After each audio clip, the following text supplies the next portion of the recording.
আসসালামু আলাইকুম রহমতুল্লাহ বারাকাতুহু। আপনারা দেখছেন মাসায় তরমুজ চাষ, বিশাল বড় বড় তরমুজ। এটা আসলে কিভাবে সম্ভব? এত সুন্দর, এত স্বাদযুক্ত, যেটা সবার পছন্দের একটি ফল। যা হোক, এই পদ্ধতিতে প্রতি মাদায় 4 থেকে 5টি বীজ বপন করা হয়। ফলে বীজের খরচ অনেক বেশি। অধিকন্ত শীতের সময় মাঠে বীজ বপন করলে বীজ গজাতে চায় না।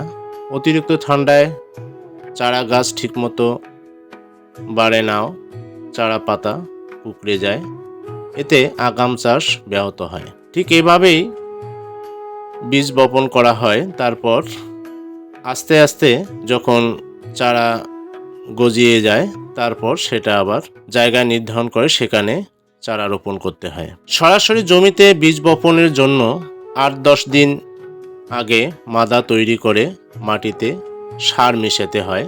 তার জন্য ঠিক এই ব্যবস্থাটা করা হচ্ছে। আপনারা অবশ্যই দেখতেছেন কিভাবে গ্রামে স্বাভাবিকভাবেই একটা ব্যবস্থা তৈরি করা হচ্ছে। এখানে এই খাঁচা তৈরি করার পর সেখানে জৈব সারগুলো দিয়ে দেওয়া হবে। এটা বিশেষ করে বাড়িতে পচা উৎকৃষ্ট যে ময়লা আবর্জনা, যেমন সবজির, আবার গোবর, ছাই, এসব আর কি, যেটা এখানে রাখার পর এটা জৈব সারে রূপান্তরিত হবে। তারপর লাইম পাউডার এখানে দিয়ে দেওয়া হয় যেন ব্যাকটেরিয়া মুক্ত থাকে। এটা দীর্ঘদিন রাখার পর পর্যায়ক্রমে এটি আবার ছোট ছোট বালতির মধ্যে অথবা ড্রামের মধ্যে চারাগুলো রোপণ করার আগেই রেখে দিতে হবে। তাহলে সেখান থেকে আলাদা আলাদা বিস্তর একটা প্রশস্ত একটা জাঙ্গি অথবা মাসায় যেটাকে বলা হয়, সেভাবে আমরা তরমুজ চাষ করতে পারবো। এখানে চারা গজানোর পর প্রতিদিন মাদায় 2টি করে চারা রেখে বাকিগুলো তুলে ফেলতে হবে। যাই হোক, তরমুজের বীজ অত্যম্বর বহু ব্যয়বহুল। এজন্য বীজ বপনের চেয়ে চারা রোপণ করা উত্তম। এতে বীজের অপচয় কম হয়। দেখুন, এখানে যেভাবে জাংলা তৈরি করা হচ্ছে, এটা ছোট্ট একটা জাংলা অবশ্য। এখানে টোটালে আপনার একটা জাংলার মধ্যে 6টা থেকে 8টা চারা রোপণ করা হয়েছে একটা মাদার মধ্যে।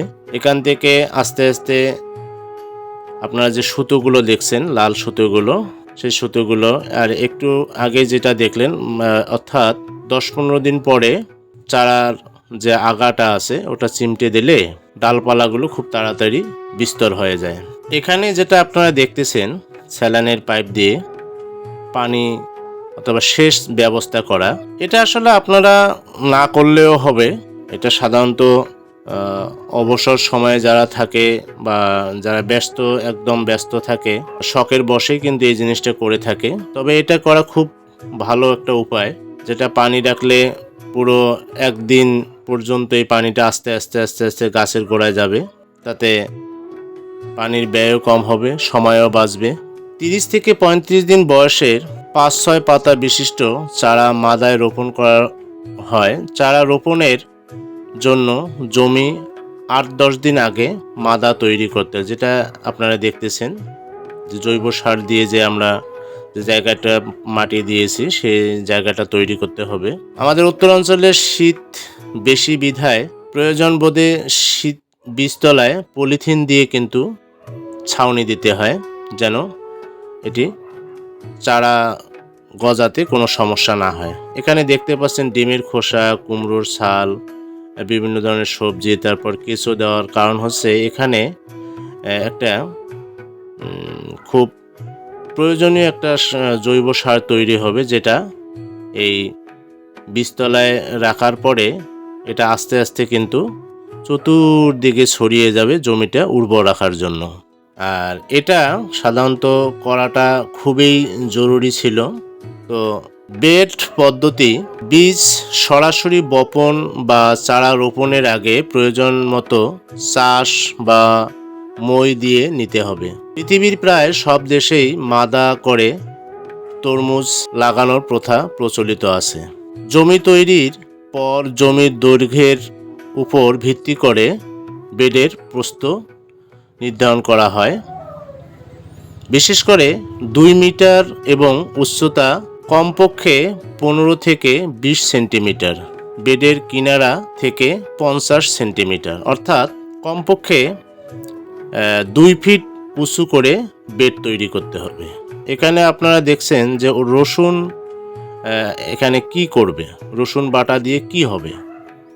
তো আপনারা ভিডিওটা সম্পূর্ণ দেখতে থাকুন। পর্যায়ক্রমে আপনারা যদি বাসায় বাড়ির আঙ্গিনায় বা বাড়ির আশেপাশে যদি ছোট করে কয়েকটা বীজ দিয়ে তরমুজ চাষ করতে চান, তাহলে কিন্তু এই পদ্ধতি ব্যবহার করতে পারেন। এখানে এটা দেওয়ার কারণ হলো জাম পোকা, যেটাকে বলা হয়।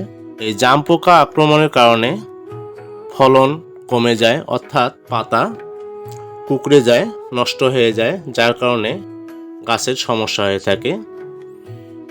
আর এ কারণেই কিন্তু এই এক কথায় বিষমুক্ত একটা ফল তৈরি করার জন্য কিন্তু এই পদ্ধতিগুলো ব্যবহার করা হয়। এখন পরাগায়ন করতে হবে, কারণ যদি সে সময় দেখা যায় যে মৌমাছি বা বিভিন্ন ধরনের মাছি যদি কম আসে, তাহলে কিন্তু পরাগায়ন সকালবেলা করে নিতে হবে। এখানে 50তম দিন আপনারা অবশ্যই দেখলেন। 50তম দিনে দেখেন কত বড় হয়ে গেছে। এখন যেহেতু মাদায় অথবা জাংলায় যেহেতু তরমুজ থাকবে, সেক্ষেত্রে একটা তরমুজের ওজন প্রায় 4 কেজি, 5 কেজি, 8 কেজি, 10 কেজি পর্যন্ত হয়ে থাকে। সেটা অনেক ভার, যে কারণে জাংলায় থাকার কারণে কিন্তু ওটা ছিঁড়ে পড়ার সম্ভাবনা থাকবে আস্তে আস্তে বড় হওয়ার কারণে।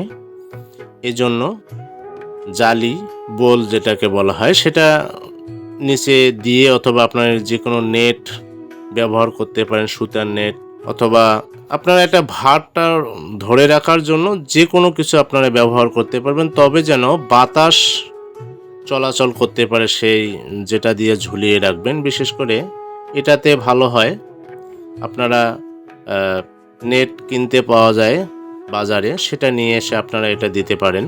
তো আপনারা দীর্ঘ সময় ধরে আমার সাথে থাকার জন্য আপনাদের অনেক ধন্যবাদ জানাচ্ছি। 70 দিন পরে কিন্তু পূর্ণাঙ্গ একটা তরমুজে পরিণত হয়ে গেল, তরমুজ পেকে গেছে, আপনারা অবশ্যই দেখতে পাচ্ছেন। তো ভিডিওটা যদি আপনাদের ভালো লাগে অবশ্যই কমেন্ট করে জানিয়ে দেবেন। পরবর্তীতে নতুন করে ভিডিও নিয়ে আসব ইনশাআল্লাহ। আর পাশাপাশি আমার চ্যানেলটা অবশ্যই সাবস্ক্রাইব করবেন, পাশে থাকা বেল আইকনটি অবশ্যই চাপ দিয়ে রাখবেন। ধন্যবাদ সবাইকে। ভালো থাকবেন, স্বাস্থ্যের প্রতি খেয়াল রাখবেন এবং বাড়ির আশেপাশে আবর্জনা মুক্ত রাখার চেষ্টা করবেন।